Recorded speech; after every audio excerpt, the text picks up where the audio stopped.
Happy holidays. Want to give your host a gift? Consider subscribing, rating, and reviewing the show this holiday season. It really helps the show grow. From all of us at Believe, have a Merry Christmas, everyone, and a Happy Holiday.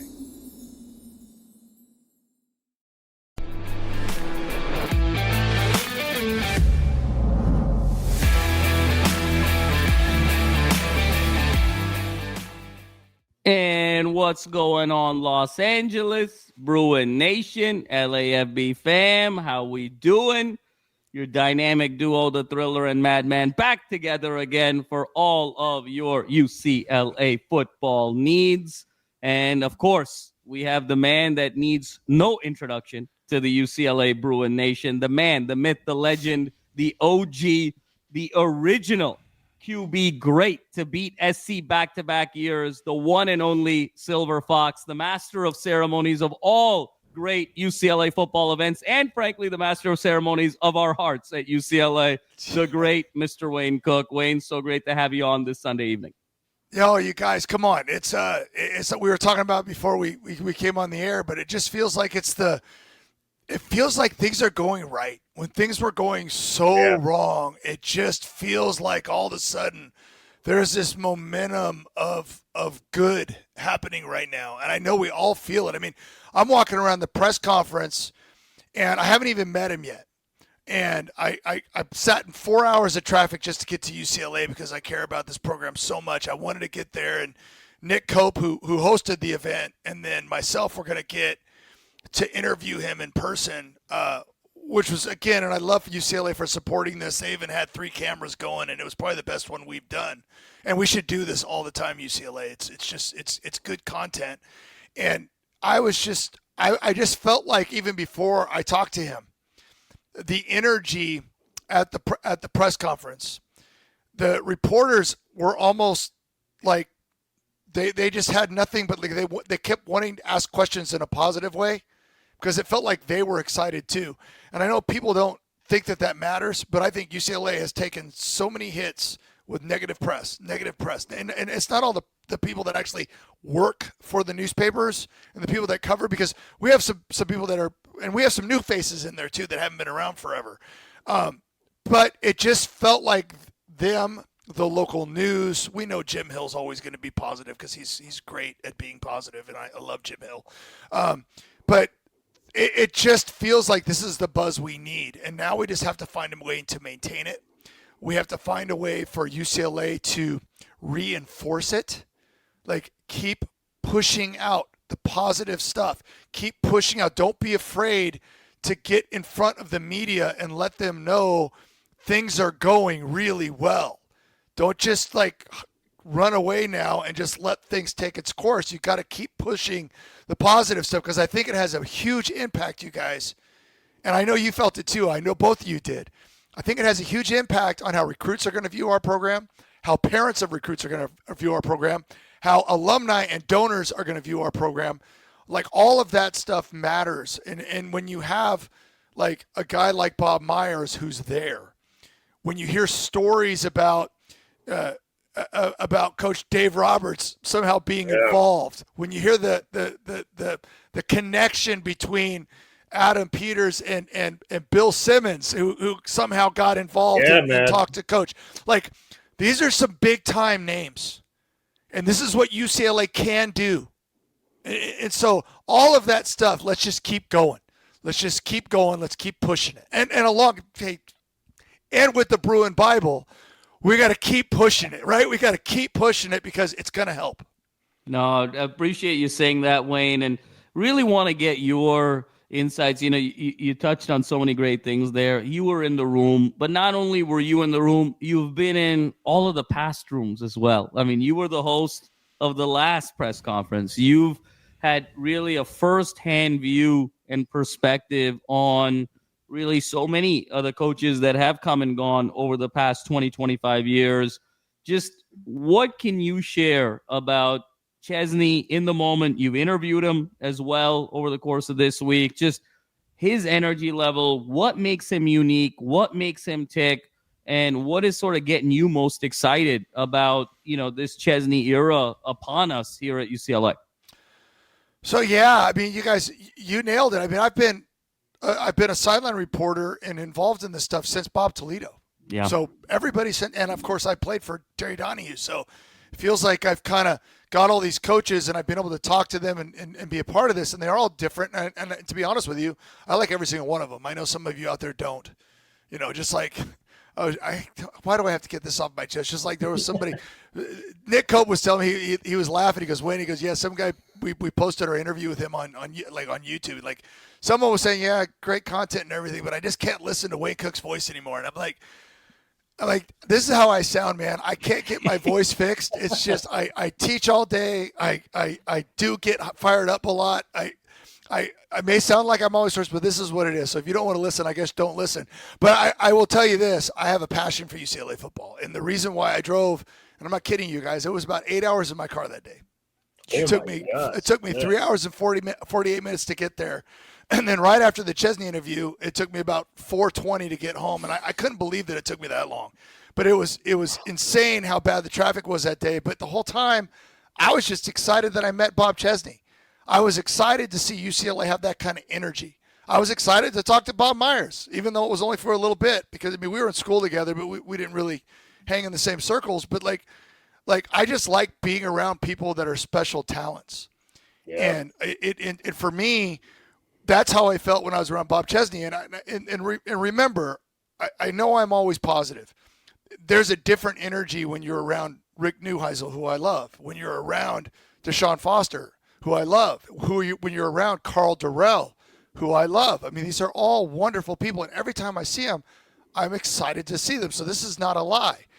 But you still have to do the job, right? You still have to take the team. And I'm not saying success or failure is all up to them, because I've said this a million times on this show, right? And Coach Chesney talked about this alignment thing, right? You have to have and you guys know this. I even brought this up in the interview, and I know you guys caught this. I was like, listen, I tell everybody, and I told you guys this. I want players that want to be here. I want coaches that want to be here. I want everybody to believe that we can win. I'm tired of hearing people that work for UCLA going, yeah, if we win 7 or 8 games, that's pretty good for us. I'm like, you need to go. Like, I don't want to be around you. I don't care. I played on teams that were completely mediocre. But I will argue forever that if we put everything together, we could have won every game we played. And I know people don't want to believe it. We only won 5 or 6 games. I go, I don't care. We had people get hurt. Maybe some of those people weren't working hard enough. Right? But if we're all on the same page, giving it our best, we have a chance to end up where we want to end up. But if everybody doesn't feel that way, we've got no chance. We've already, we're bowl eligible. We're not, which would have been great this year. I get that. But, the idea is I want everybody on board. And I loved it when he said that. And I was like, I was already kind of I was getting squirmy in my chair because I can't really sit still anyway. And it was just, I love hearing stuff like that because you can tell. And not to mention, you guys, this comes up, and I know I'm all over the place right now because I'm excited. I've been looking forward to this conversation all day. He knows how to do it. We hired a head coach. Made the playoffs, man. Yeah. And I know he brought up, people want to talk about being a West Coast guy and all that stuff, and he's not. But that's 700 on my list of things that I'm worried about. I think that he'll find a way to manage that. But some of the beliefs that he has, and we'll get into more of that later, but just his energy, the way he handled the press conference, the way he was, because listen, Nick Cope and I did our interview with him at 2:10. He had already done the press conference. He had already done Jim Hill. He had already met with the press in the one-on-ones. He had already done Big Ten Network. And I'm not kidding you. When he got to us, he was, I'll get into it later, man. I asked him a question. I never know what I'm going to ask or what I'm going to say, and you guys know that. And which is why Nick Cope is so fun for me to work with, because he has everything. He's ready to go. And I'm just like, okay, this just popped into my head, and here it comes. And I'll save it for a little bit later. But I did bring up something that I just thought his answer was incredible. But anyway, Wayne, you got to land the plane. You got to land the plane now. I'm teasing it. So because I'm a history teacher, and you guys know this, I started thinking about his assistant coaches.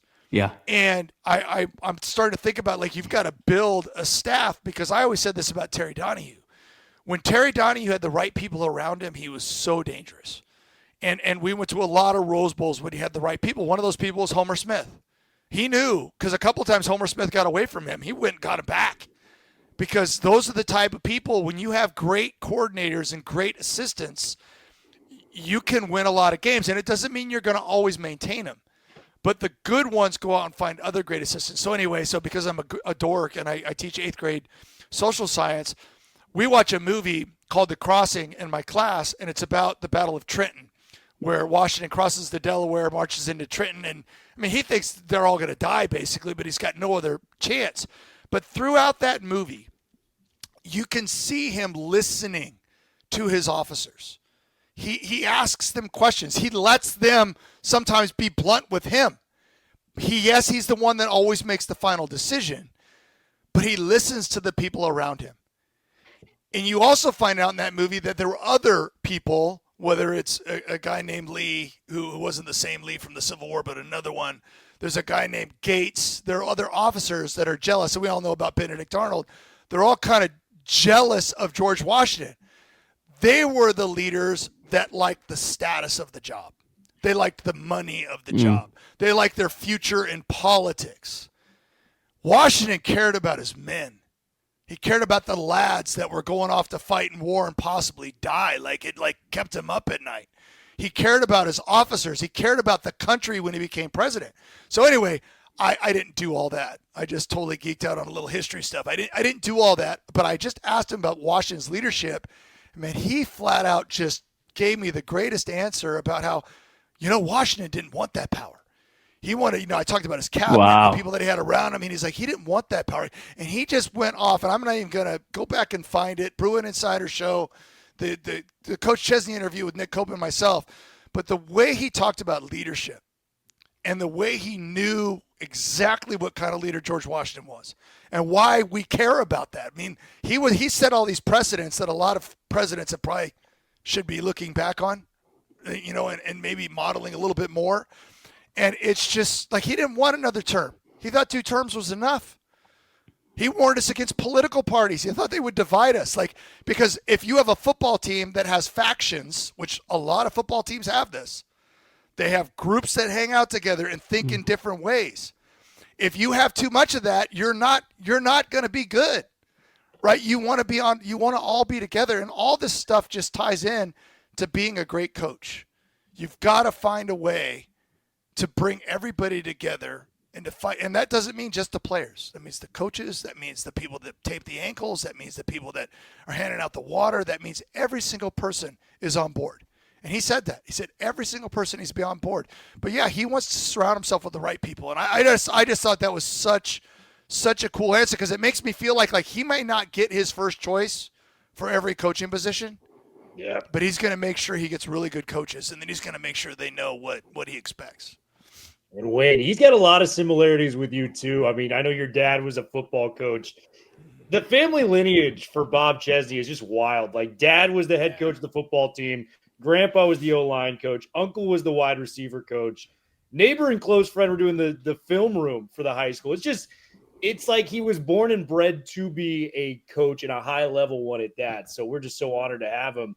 And you were talking about alignment. I thought, and Jamal and I talked about this immediately right after, having Julio Frank lead the press conference off, I thought was a huge sign of things to come. Bob Myers also made kind of a big statement on the side with some reporters saying that UCLA is pretty much ready to go all in on the football program when it comes from a financial standpoint. What are your immediate thoughts on that, and how impressive was it? Because I went back and watched the Foster one that you kind of narrated. I watched, the Jim Mora one, the Neuheisel one. Chancellor's nowhere to be found in any of those. I thought it was really cool that it went from Chancellor to athletic director right down to Chesney. That alignment you're talking about, it looks like we've got that at least with the football program moving forward. Wayne. Wow, Will, well said. Let's just say this: should we be asking, why weren't the former chancellors? I mean, that's the number one question. It's I've even met high school like leaders of like principals and or even superintendents or school districts that like don't get it. They're like, oh yeah, sports are sports, but we're more concerned about the academics. I'm like, do you realize you can have both, right? Like you realize UCLA has a history, right? What did we just win our 125th national championship? Yes, we did. And I would like to argue that we're still really good at school. So like you can do both. We could sit here all night and play a game where we just go around and just start naming. I'll start like with Kareem. You'll say Bill Walton. Then we'll go back to Jackie Jordan-Kersey. Then you're going to go to Arthur Ashe. Then you're going to go to Jamal Wilkes. Then you're going to go to Troy Aikman. Then you're going to go to Jonathan Ogden. Then you're going to go, and we're going to go, and we could do this for like an hour if you really were thinking, because we've had so many elite Hall of Fame type athletes at UCLA in every single one of our sports.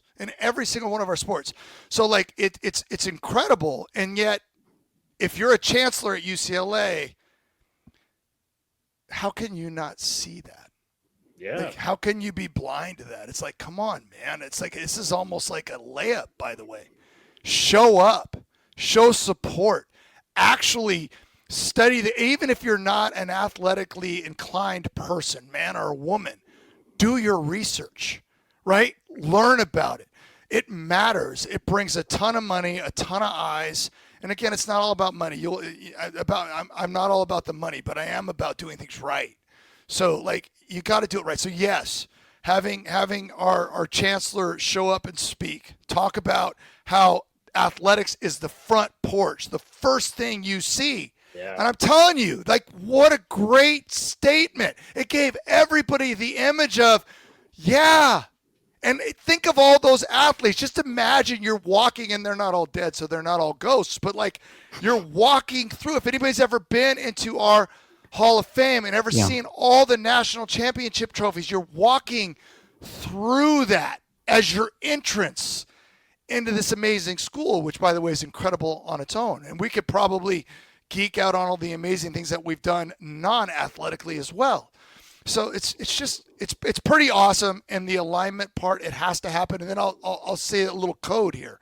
When Bob Myers, and I heard this from Adam too when I talked to him, because remember I told you guys this before that he had a meeting with Julio Frank also early on in the process. And by the way, I think we've learned that this stuff started happening pretty quick, because it sounds like this has been in the for a while.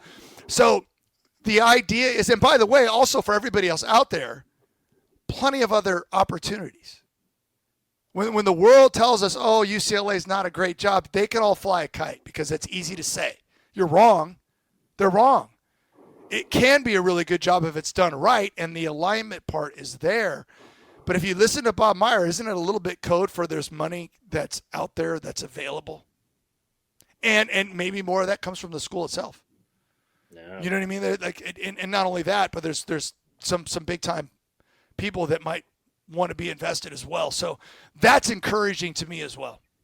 Yeah, Wayne. I mean, just to sort of, click down on that alignment piece, but also just the great names. I mean, when we think about Bob Myers kind of bragging about UCLA the way he is as a really proud alum and the architect of, the greatest NBA dynasty of the last 15 years. Yeah. And then you hear about Dave Roberts coming in and, doing his part and caring so deeply about being a Bruin, and him being the manager of potentially the greatest baseball dynasty of this century. Man, the early 90s. The early 90s. Go early 90s UCLA. Exactly. I mean, you got Roberts kind of ruling baseball right now. Myers was ruling basketball. These are all Bruins. And for Bob Myers, Wayne, to emphatically say this is going to be a program that's either going to be in the top quartile or the top third in financial investment in the Big Ten. Look, there's 18 teams in the Big Ten, Wayne, as you know better than anyone. And Will and I immediately kind of busted out, the hand and the pencil and started counting, 18 divided by 4. What does that actually sort of mean? I mean, you've got Ohio State, you've got Michigan, you've got Penn State, you got Oregon, you got SC, and that's kind of the list. And he's essentially saying UCLA is going to be in that list. And if UCLA is going to be in that list, Wayne, with what this campus is, to your point, what the academics are, what the alumni network is. And if there's a level of confidence that UCLA is going to be in this list, I mean, man, oh man, we just saw it with Chesney's predecessor, who is the number 1 seed in the college football playoff, who just had a Heisman Trophy winning quarterback from Cal, of all places. Yeah. I mean, this thing can not only happen in the most grandiose way, to your point, but it can happen in the most grandiose way pretty quickly. And so your thoughts there, Wayne, on, what the art of the possible is here.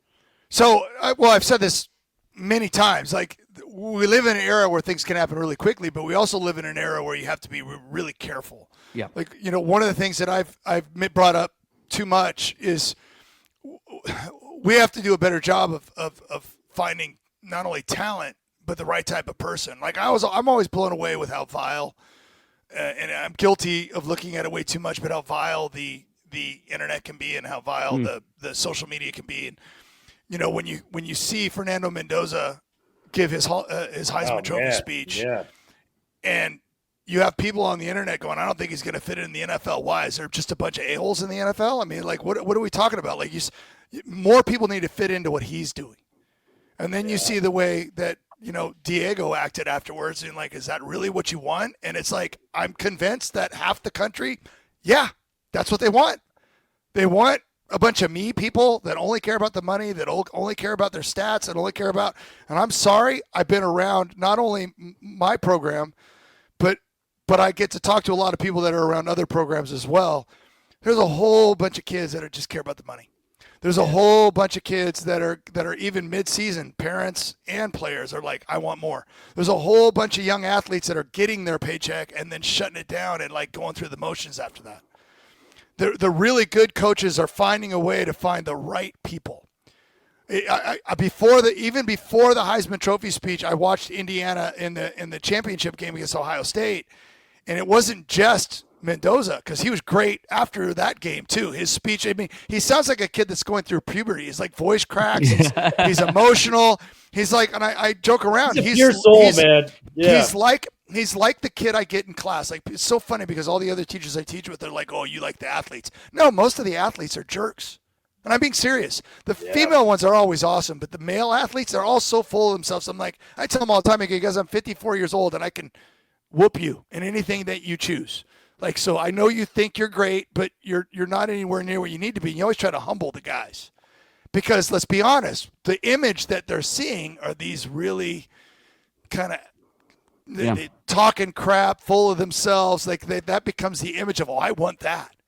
And then when they see this cheesy, I keep using that word today, this kind of almost dorky Fernando Mendoza, and oh my God, I can't believe, it was like, I'm almost crying. I'm like, I don't want to play for that guy. But if you remember after the championship game, they interviewed the receiver that had a really good game, Becker, also. And he sounded just as wholesome. I mean, these guys, I just watched Phillip Rivers today, and I was so sad that they didn't win that game. But when you hear his high school friends and everybody talking about, he doesn't say a swear word. He just says, gosh darn it, and, dadgummit and stuff like that. It's like, I got a lot of respect for that. I just, because I think we need more of that in this world, people that you can actually, it doesn't mean that, we know that Phillip Rivers talks a ton of trash. He's always barking at somebody, but he's doing it in a different way. And I don't even know how to explain what I'm trying to say, but like, I thought, even if you listen to the interviews, Love, the running back, was amazing. I thought Sand was really good. Yeah. I thought Mendoza was really good. And then we had the other guy who's telling the voters to F off. I mean, like, what are you doing, dude? Yeah. Like, what are you doing? And I don't know about you guys, but about halfway through the season, I kind of stopped liking him. Because I got tired of him being so full of himself. I don't care how good of a football player he is, because he is a really good football player. But he's not. But I just turned this into I'm talking about a million stuff. But I hope people get the reason why I'm bringing that up is it matters with who Cignetti's winning against Ohio State, because he's got a bunch of those guys. That's the exclamation point. He doesn't have more stars. He doesn't have more talent. He won't have as many NFL players as Ohio State has. He has plenty, but he's got, and by the way, that game was only a 3-point game, so Ohio State might win if they played it 5 more times.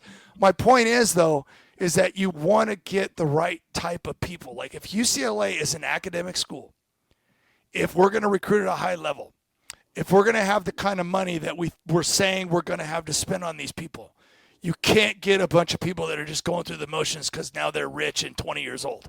You have to find people, and by the way, parents matter.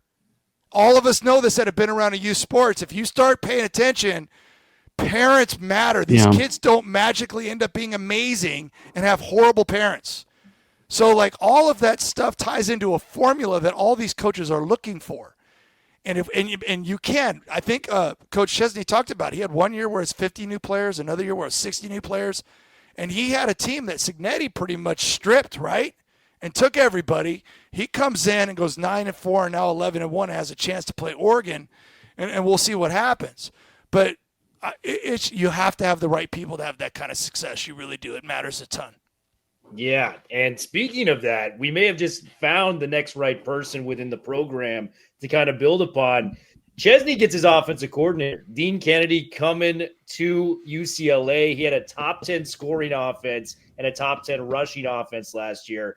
Run the ball about 60% of the time, and, he makes this offense really flow. They do a heavy pro style, run the football, kind of, run it between the big fellas up front. And, they led the conference in rushing. They were the best offensive and defensive lines within the conference. Very big trench play type of stuff. How big is this for Chesney to get his guy in the offensive room moving forward for UCLA? Well, I'm pretty sure. He talked about this. He talked about wanting to be around people that he trusts, and I think that's really important because it goes back to the Washington analogy, right? Like, if you can surround yourself with people that aren't afraid to tell you the truth.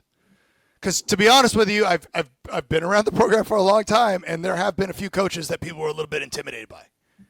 Meaning, I think a good healthy fear of authority serves its purpose.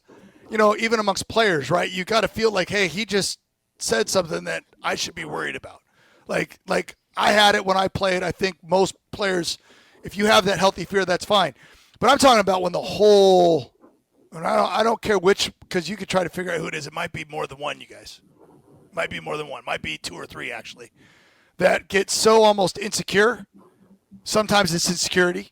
Sometimes they're on a power trip. I've seen both of those. I've seen the insecurity thing happen where they don't trust anybody around them.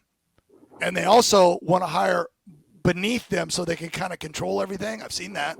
I've seen people that lead through fear, right?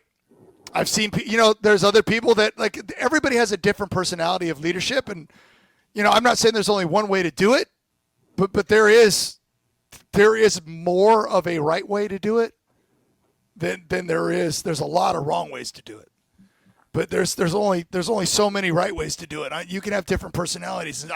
I think you can be a good leader and be a yeller screamer. I do. So, too much is too much, but I also think you can also be the type of person that leads in a certain way that's different than that, and I think they can work. I know I'm rambling again because I don't want to throw anybody under the bus for things that I've seen, but you can't be insecure and be a head coach. You have to fully believe in your ability, but you also have to have so much security that you trust people around you. Say, hey, coach. It's like I'll give you guys a great example. When you guys watch Remember the Titans, which I show to my 8th graders every year, because it's like 100 years after the Civil War, and it's like a perfect movie to show. And there's at the very end of the movie, and most people don't even pay attention to this part, but the two coaches, right?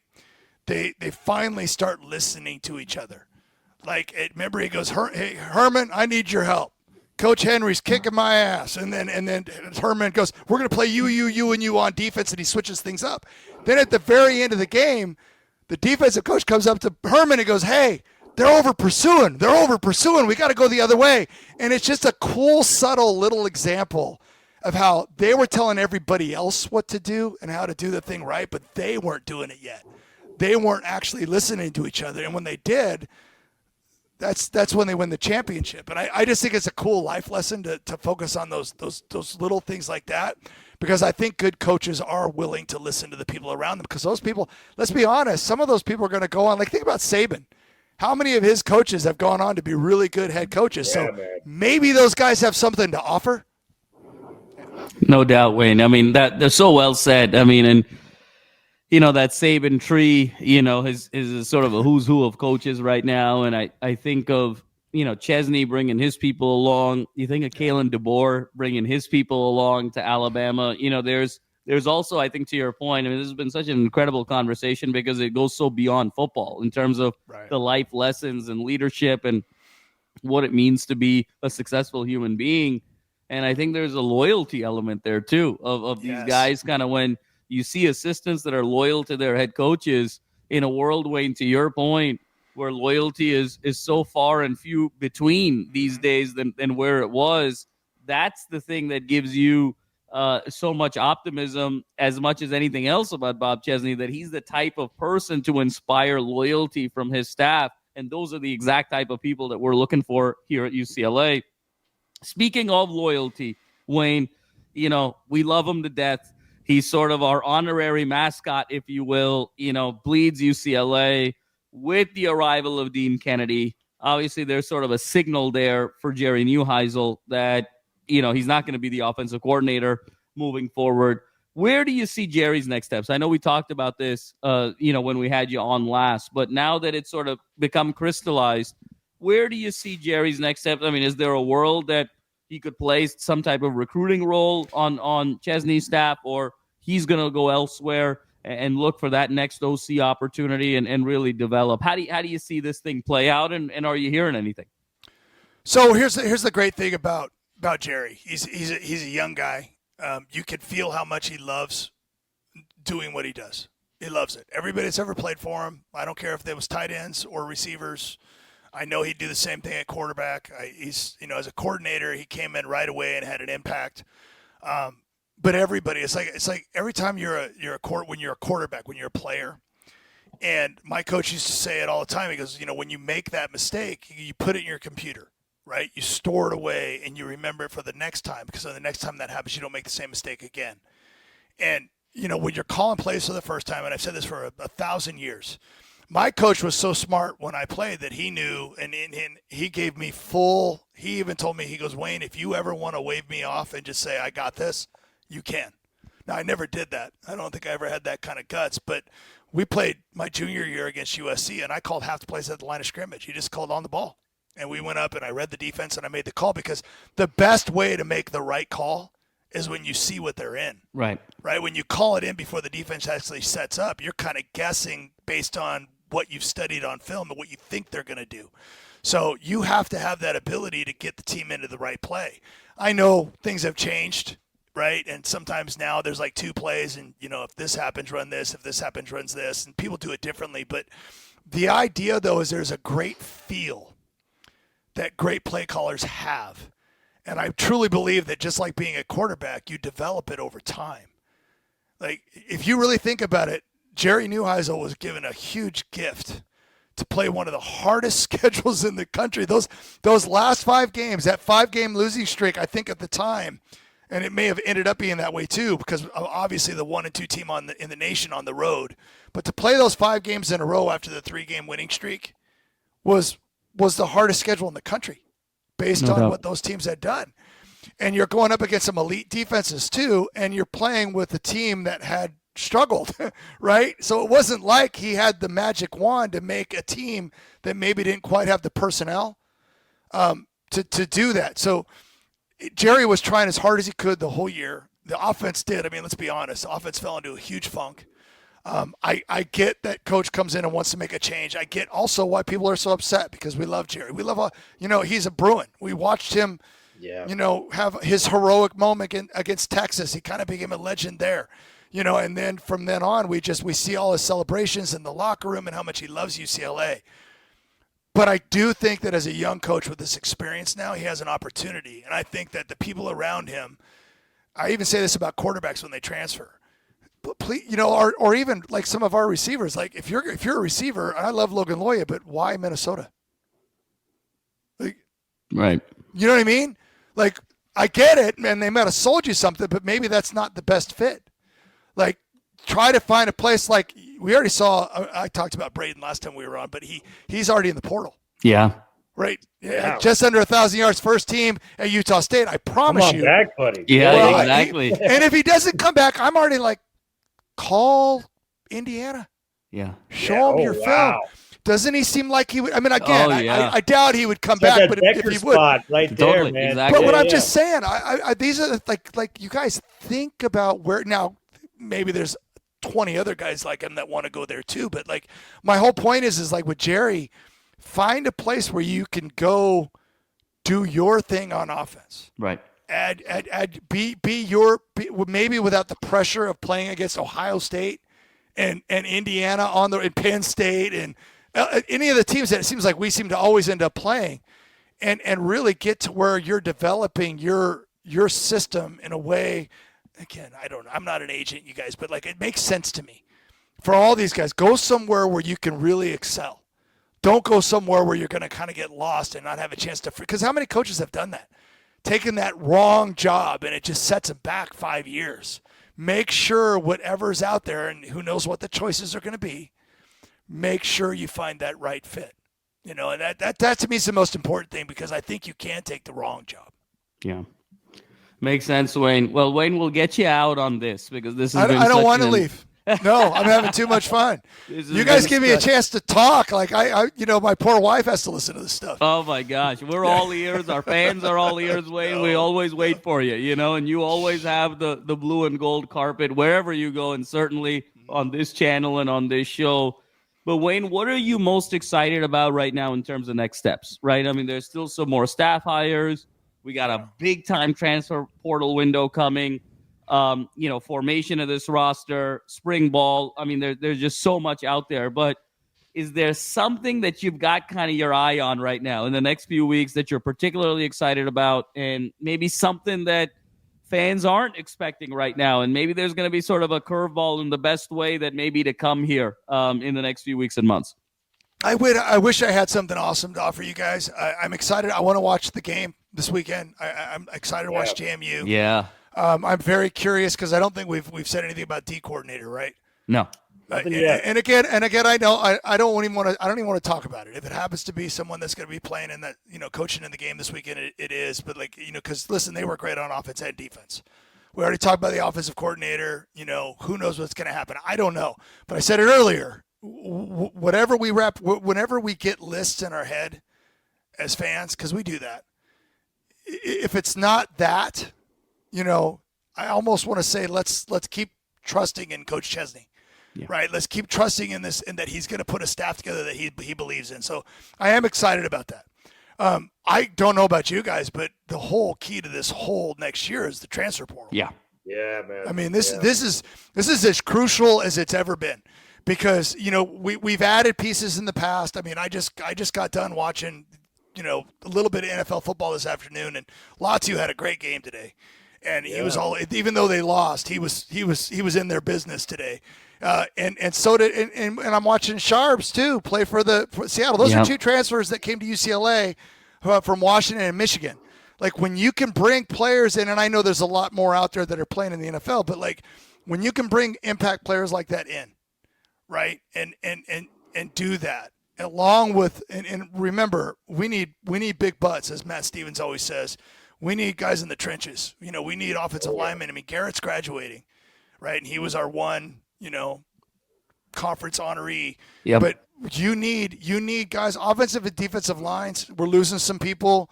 We still don't know how many people are going to end up in the transfer portal. And again, I'm going to say this too, because I do have to add this. I'll give another little nugget. Not everybody was giving it their all this year. I know people already knew that, but it's disheartening, that's going on. It's disheartening when you see people going through the motions at a school you love. Because I've always tried to tell people, like, if you and I play a pickup game tomorrow, I'm so stupid with bad knees and bad feet and bad shoulders that I'm still going to try to whoop you if you're going to compete. Because I can't help it, which is why I just don't play. Because I know if I play, I'm going to do something stupid. Like I'll dive on the ground on like my out in my driveway because I want to get a little. I mean, it's just I can't help it. And so but the idea, I want people like that. I want people that want to win so bad that that's what they're thinking about every single day. And so, and I that's important to me. So the transfer portal is going to be huge. Obviously, having a staff, because when you're trying to recruit people and the guy's going, "Who's your D-line coach?" Right. Right. Yeah. So this stuff's going to happen really, really fast, because the head coach has this aura right now that I think is awesome and positive. But if you don't have the right people in place, it's gonna matter. There's other things that we have to think about, like who's going to follow. Like you saw after the JMU game the other day. I have to be careful. I don't even know what's legal and what's not legal anymore. I don't want to get in trouble. But isn't it funny how on social media everyone's like, "Ooh, I want that guy." Yeah. I want that guy. There was a whole bunch of it, right? Oh yeah. And it was like, yeah. So I'm guilty of it, Wayne. I'm guilty of it, man. I know you are, Will. I follow you on social media. The idea is that, and I may have actually liked some of those. I don't know if anyway. The idea is that it's so important, because we've seen it. We've seen what the transfer portal in the modern era, whether I want there to be some changes to this, down the road, it is what it is right now. We have rules or no rules, whatever you want to call it, and we've got to do our best to win in this situation. The transfer portal is going to be huge, because no matter how good the coaching staff is, you have to have enough players to put on the field to play in a conference like the Big Ten. Like you have to be able to compete athletically. So it's going to be crucial. It's what I'm most excited about. I actually think we're going to do well. We'll go back to what Bob Myers talked about, right? Oh yeah. We're going to have an opportunity, and I'm going to go ahead and say that the coaching staff is probably, would you guys agree with this, is probably closer than we all know. Yeah. I think it's there's a lot that's been going on that we're not hearing about. So I think that's all going to happen at warp speed. Now here's the thing though. What if JMU does the unimaginable, right? Slows everything down a little bit. So I want them to. I'm actually rooting for them.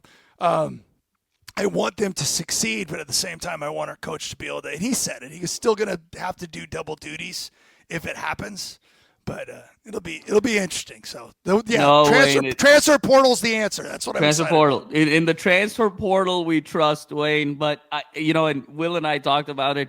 Logically, we're not supposed to actually be rooting for JMU just for all the reasons you said. So Chesney can be here full time, but we are rooting for JMU because we love the guy already. Because we love the guy and we love what he's built there, and they are such a phenomenal program, and that's what makes Bruins is to your point, Wayne. So man, oh man, has this been an incredibly enlightening conversation, Wayne. We come on to talk football, but we get so much more. We get the football conversation, leadership conversation, life lessons. This has just been such an enthralling conversation. And before we get out of here, we got to pay the bills around here, folks. Yep.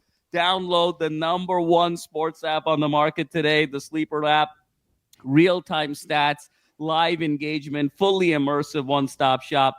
Tell them the guys that from the LAFB network sent you. Use that promo code UCLA LAFB and get $100 off your match bonus. 100 becomes 200, and you can do all kinds of incredible things on the app. So use that #1 Sleeper app and tell them the guys from the LAFB network sent you. Well, Wayne, another great episode. Can't tell you how appreciative we are and how appreciative Bruin Nation is that you always are so gracious with your time, not just on this show, but just to the greater UCLA community. You really are a treasure to this fan base and this university.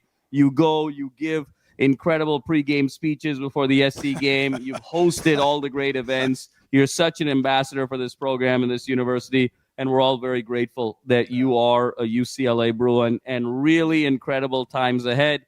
And you, better than anyone, sign us off in the best way to be loud, to be proud, to be passionate Bruins. And like we always say, fours up forever, baby. Fours up.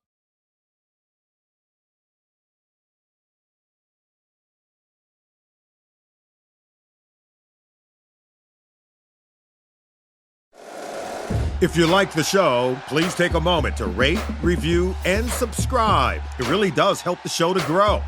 Thank you for listening.